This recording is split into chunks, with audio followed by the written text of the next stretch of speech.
또 국민의힘의 텃밭인 또 지지 성향이 강한 부산의 영향력을 잃는다는 의미에서도 상당히 국민의힘으로서는 치명타가 될 수밖에 없습니다. 장제원 의원이 출마만 하면 당선이겠죠. 워낙 지역의 맹주니까요. 본인의 국회의원 배지를 내려놓고 자, 지금 공천을 받은 사람이 김대식 후보자입니다. 자, 그러니까 이 김대식 후보자의 당선이냐 낙선이냐는 장제원 의원의 정치적 운명까지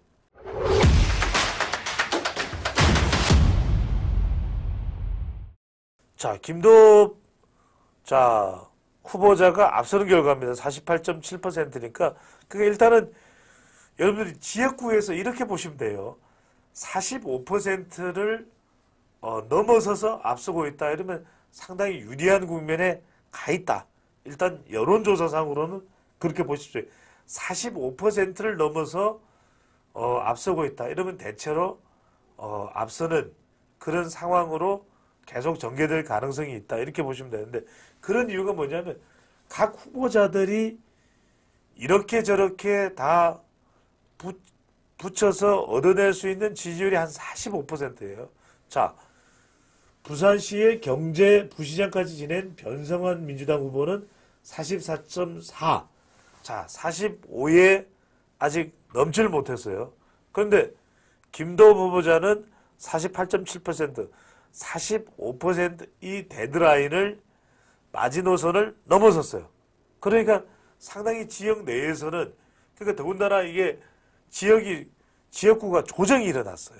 이 지역구 조정이 일어났는데도 불구하고 김도읍 후보자가 이 정도 경쟁력을 보인다 그러면 상당히 유리한 국면에 있다. 물론 뭐 안심하고 할 수 있는 상황은 아닙니다. 하지만 워낙 김도읍 후보자 그러면은 지난 총선에도 출마하지 않을까 이런 생각을 했던 적이 있었던 김도읍 후보자입니다.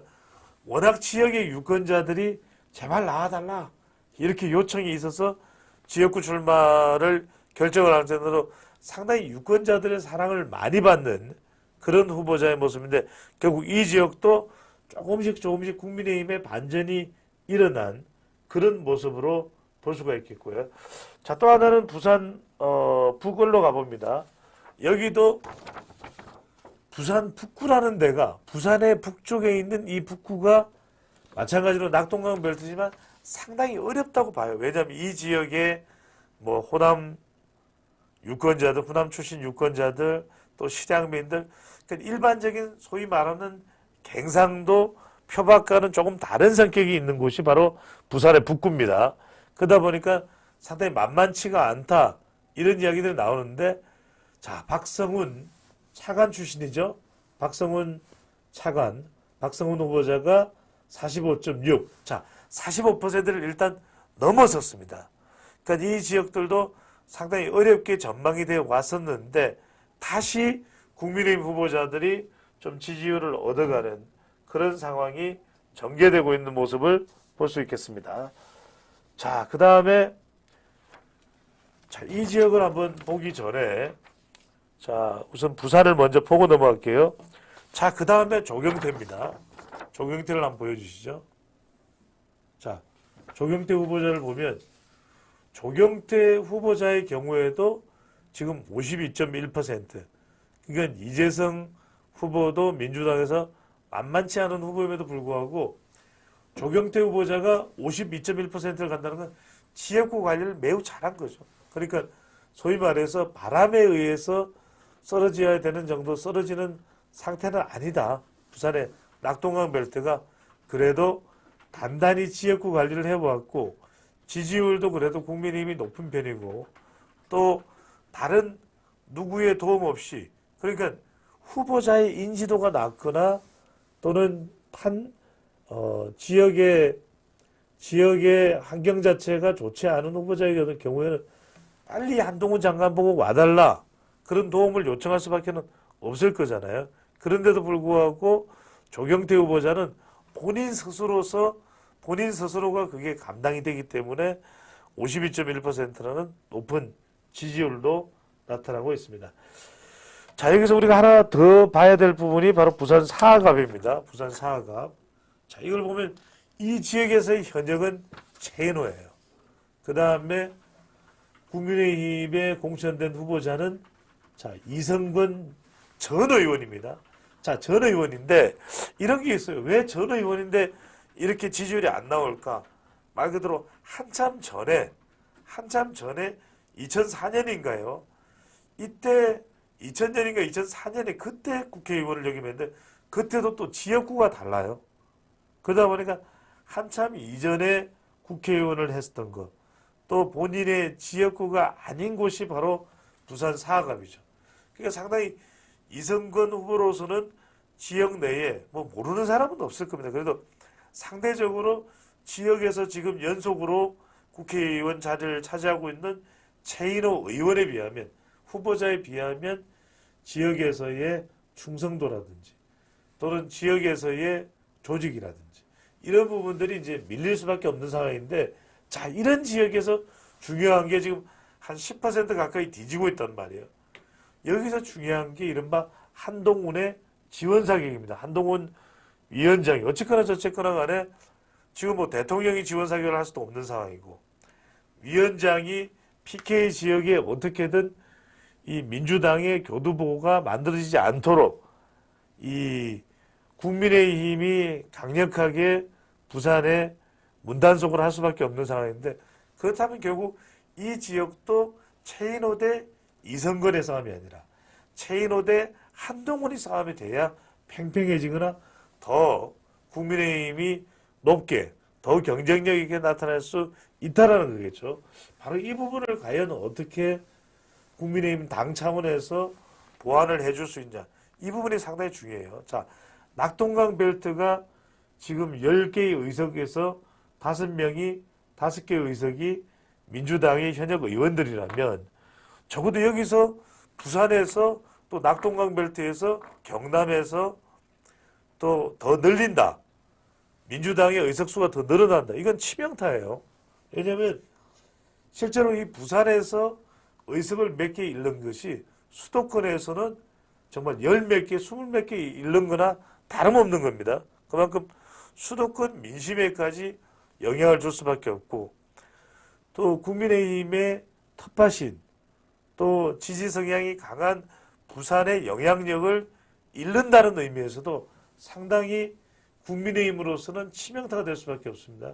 과연 이 부산 사하갑도 어떻게 처리를 하느냐, 그 부분이 굉장히 이제 중요할 수밖에 없는 상황인데, 자, 이 대목에서 이번에는 이제 부산에서 한 지역을 더 보겠습니다. 자, 이 지역이 이 지역이 상당히 중요합니다. 김대식 대 배재정. 자, 반드시 또 이겨야 되는 지역이 이 지역이에요. 왜 그러냐면 부산 사상구가 누구의 지역구인지 아십니까? 누구의 지역구죠? 장제원입니다. 장제원이기 때문에 이 장제원 의원이 윤석열 대통령과 가깝다, 윤핵관의 핵심이다 이러면서 엄청난 야권으로부터 공세를 당해왔죠.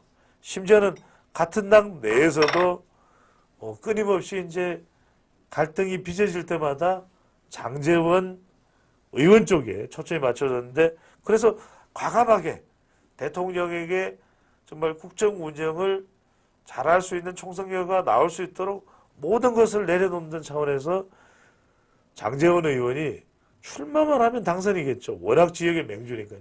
그런데도 불구하고 본인의 국회의원 배지를 내려놓고, 자, 지금 공천을 받은 사람이 김대식 후보자입니다.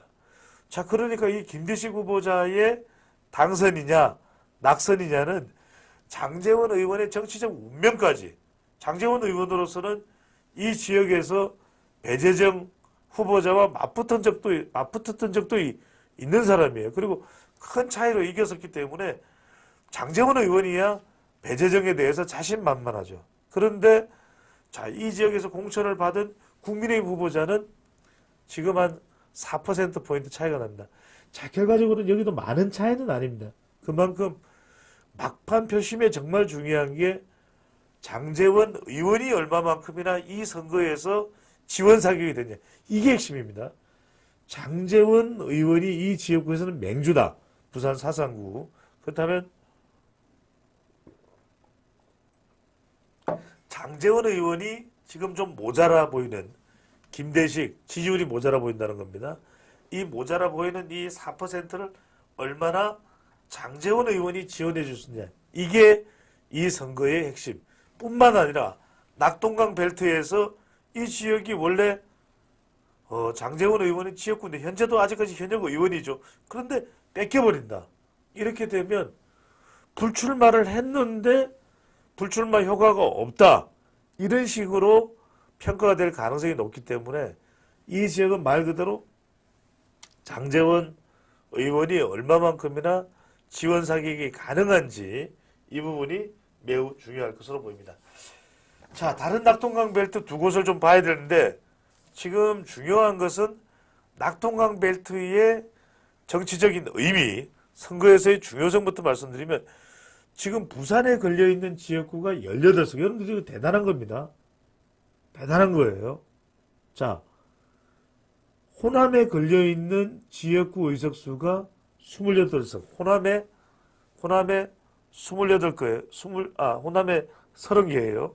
그 다음에 지금 충청에도 충청에 28개, 호남에도 28개입니다. 각각 아마 같을 거예요. 자, 그런 상황이 되다 보니까 충청권도 28개, 전북, 광주, 또 전남을 합해서 28개. 이런 상황인데 지금 부울경만 해도 여러분들 몇 개인지 아십니까? 지금 부산에 18개, 경남에 16개, 그 다음에 울산에 6개. 그러니까 이게 숫자가 지금 40개인가요? 40개죠? 40개예요. 그러니까 호남이나 충청도하고 비교를 해보면 이 PK 지역만 의석수가 10개 이상 더 많아요. 그러니까 그만큼 중요한 데가 이 낙동강 벨트일 수밖에 없다. 그러니까 낙동강 벨트에서 지금보다도 플러스 알파를 준다. 국민의힘이. 그럼 뭐 전체 총선 승리는 일당은 생각할 필요도 없어요. 되지도 않아. 그만큼 이 PK 지역에서 TK는 대부분 썰어갈 것이기 때문에. 그래서 중요한 것은 지금 수영구도 수영구입니다. 수영구에는 정현우 국민의힘 후보와 장해찬 무소속 후보가 다 나와 있기 때문에 지금 부산에 가보면 정현우 후보는 현수막에 지금 한동훈 위원장이에요. 그리고 장해찬 무소속 후보는 현수막에 윤석열 대통령입니다. 그러니까 윤석열 대통령과 관계가 깊은 장해찬 후보, 또 한동훈 위원장으로부터 발탁을 받은 정연욱 후보. 이게 지금 실제 부산의 수영구에서는 벌어지고 있는 판세다. 이렇게 이제 우리가 볼 수 있겠고요. 자, 지금 우리 동이맘님께서도 현지 상황을 보내주셨습니다. 부산 사상구는 장제원 의원님이 김대식 후보님 유세와 지지 많이 하고 계세요. 그렇겠죠. 그게 그래서 제가 중요하다는 말씀을 드렸습니다. 결국은 이 지역에서 불출마를 했지만 김대식 후보자의 승리는 장제원의 승리, 장제원에 대한 평가와 맞물려 있다. 이런 말씀을 드리는 겁니다. 자, 이런 상황에서 중요한 게 다른 이제 낙동강 벨트입니다. 낙동강 벨트인데, 자, 다른 낙동강 벨트라는 게 김해, 또 양산, 바로 이 경남 지역입니다. 아, 정말 양산을 한번 보여주세요. 양산을. 자, 이 지역은 알 수가 없어요. 근데 지금 여론조사 결과를 보면 여기도 워낙 지금 여론조사 관련해서 요동치고 있는 곳입니다. 자, 김두관 후보가 47%고 김태우 후보가 33%로 나왔으면 거의 김두관 후보가 이긴 것 아니냐 이렇게 볼 수 있는데 꼭 그렇지만은 않습니다. 여기가 여러분들 제가 왜 강조를 하냐면 정말 선거 여론조사 이 말씀을 지금부터 드릴게요. 자, 많은 분들이 좀 집중해서 들어주시면 좋을 것 같아요. 지금 이제 지역구 여론조사 결과를 보면서 어떤 분들은 야, 국민의힘이 이렇게 힘들어졌나 이렇게 생각하시는 분들도 계실 테고 또 어떤 분들은 마마 선거 여론조사만 가지고 우리가 믿을 수 있겠나. 그래도 실제 선거 결과가 나와야 우리가 믿을 수 있지. 이렇게 생각하시는 분도 계실 거예요. 저는 어떤 말씀을 여러분들에게 드리냐면 결국 중요한 것은 선거는 투표율이 반영된 예술입니다. 반영된 결과물이에요. 선거 결과는. 하지만 여론조사는 투표율이 전혀 반영되지 않았습니다. 여러분들. 더군다나 총선은 매우 중요한데 대선은 그냥 연령대 상관없이 너나 할 것 없이 다 쏟아져 나오잖아요. 투표하러. 근데 총선은 지역에 따라서 연령에 따라서 남녀에 따라서 투표하는 투표율이 다릅니다. 그래서 정말 중요한 것은 이 투표율이 과연 어떻게 영향을 미치느냐, 영향을 주느냐, 이게 중요한 거죠. 그래서 실제로 이 양산을의 조사를 보면 김두관 후보자가 47%죠. 김태우 후보자보다는 훨씬 더 높게 그렇게 지금 결과는 나타나고 있습니다만 이 결과를 알 수 없다고 말씀드린 이유는 적어도 이대로 결과가 나오려면 40대도 60대에 가까운 정도로 투표를 해야 되는 거예요. 30대도 마찬가지고. 그렇게 했을 때 나올 수 있는 결과이기 때문에 최종적으로는 남아있는 이 세대별 투표율, 이 부분이 입력이 안 돼 있는 거예요. 입력이 안 돼 있는 상태이기 때문에 얼마든지 이 지역의 결과도 달라질 수 있다. 그만큼 김태우 후보자도 손 놓고 안 있겠죠. 그런 상황이 이 낙동강 벨트에 상당히 영향을 줄 것으로 생각합니다. 자, 또 하나 윤석열 대통령에게 굉장히 지금 쓴소리를 한 의원입니다. 원래 자기 지역구는 밀양인데 자, 김해을로 가 있는 조혜진 의원입니다. 자, 조혜진 의원이 왜 그랬을까요? 여러분들 많이 궁금하신 분들이 있을 겁니다. 왜 대통령에게 쓴소리를 할까? 저는 이게 좀 전략적이라고 봐요. 물론 이제 대통령에게 쓴소리를 했다는 것만으로도 매우 기분 나쁘신 분들 있으면 그건 뭐 어쩔 수가 없죠. 윤석열 대통령을 지지하는데 조혜진 후보자가 본인의 선거 지역에서 지지율이 안 올라오는 것을 놓고서 대통령 탓을 했다. 그것은 또 적절하거나 적합하지는 않아요. 근데 이제 중요한 건 이러겠죠. 조혜진 후보자가 이렇게 나오는 반응의 이유는 뭐냐면 그만큼 힘들다는 거예요. 본인이 지역구에서 선거운동을 하고 있는데 그 결과가 나온 겁니다. 조혜진 39%, 김정호 48.7%니까 49.7%니까 거의 지금 10% 이상 차이가 나잖아요. 이러다 보니까 조혜진 후보자 선수는 어떻게 되냐. 그러면은 현장을 다닐 때 막 이렇게 이야기들 많이 해요.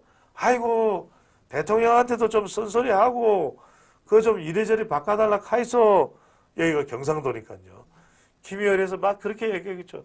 거리를 다니면 아이고 조 의원님 지금 현역 의원이에요. 아이고 밀양 와서 여기서 막 고생하시는데 대통령한테 좀 더 이 어떻게 저떻게 하라 카이소 뭐 이런 걸 이야기를 해요. 워낙 또 이 조사뿐만 아니라 다른 조사를 해봐도 본인의 지지율이 안 나오는 상황에서 정말 이럴 때 후보자들은 선거를 뛰어본 분들은 알아요. 지푸라기라도 잡고 싶은 심정이거든요. 그러니까 누가 참모가 그런 이야기를 할 거예요. 적어도 이렇게 해서 조혜진 광고가 하면 더 되지 않냐. 그래서 광고가 됐죠. 조혜진 광고 효과도 노리면서 아 조혜진은 그래도 대통령에게 할 말은 한다. 쓴 소리를 한다. 이걸 이제 부각시키고 있는 선거전에서 부각시키고 싶은 그런 이유가 있을 거예요. 왜냐하면 화면에도 잘 안 나오죠. 잘 안 비춰져죠. 그러다 보면 후보자들로서는 상당히 갑갑해질 수가 있어요. 게다가 조혜진 후보자의 경우에는 뭔가 반전을 위한데 그때 하나의 자기의 동력으로 나는 대통령에게 내가 해야 될 말이 있다면 지역구에 또 요구가 있다면 내가 못할 일이 없다. 나는 한다. 해야 된다면 내가 한다. 못할 까닭이 없다. 이걸 이제 보여주면서 지지층들을 더 빨아들이는 광고 효과와 흡수 효과를 동시에 타진하는 그런 선거 전략으로 볼 수가 있는 거죠. 실제로 많은 후보자들이 이런 선거 전략을 구사하는 경우도 꽤 있습니다. 왜? 한 표라도 더 모아야 자기의 지지율을 극대화할 수 있기 때문에 많은 경우에 뭐 항상 늘 그런 건 아닙니다만 이런 퍼포먼스를 통해서 자기의 지역구의 유권자들이 조혜진 아니야? 조혜진인데? 조혜진이야? 한번 주목을 받으면서 또 한편으로는 본인의 이미지를 해야 될 말은 언제라도 하는 조혜진. 실제로도 윤석열 대통령의 서울법대 후배죠. 자, 그렇게 이야기를 하면서 지지층들을 끌어갈 수 있는 전략적 의미도 담겨 있다. 이렇게 볼 수 있습니다. 물론 지금 윤석열 대통령한테 썬소리하는 분들은 썬소리를 한 것에 대해서 잘못됐다. 심지어 이제 함은경 후보자는 윤석열 대통령 탈당을 언급했는데 이 부분에 대해서는 그런 말을 정치 경험이 많지도 않은 실제로 홍준표 대구시장도 그런 이야기를 했죠. 대통령에게 그런 요구를 할 위치에 있는 사람이 아니다. 이렇게 이제 이야기를 하는 사람인데 사실 이제 이 판도 어떻게 될지는 모르겠죠. 자, 이렇게 해서 낙동강 벨트가 치열한 그런 접전이 벌어지고 있는 곳도 있고 또 한편으로는 상당히 좀 팽팽하거나 또는 좀 밀리고 있는 양상에서 조금 더 이제 다시 지지율이 반등하고 있는 국면으로 전개되고 있다는 것도 한 번 더 말씀을 드리겠습니다.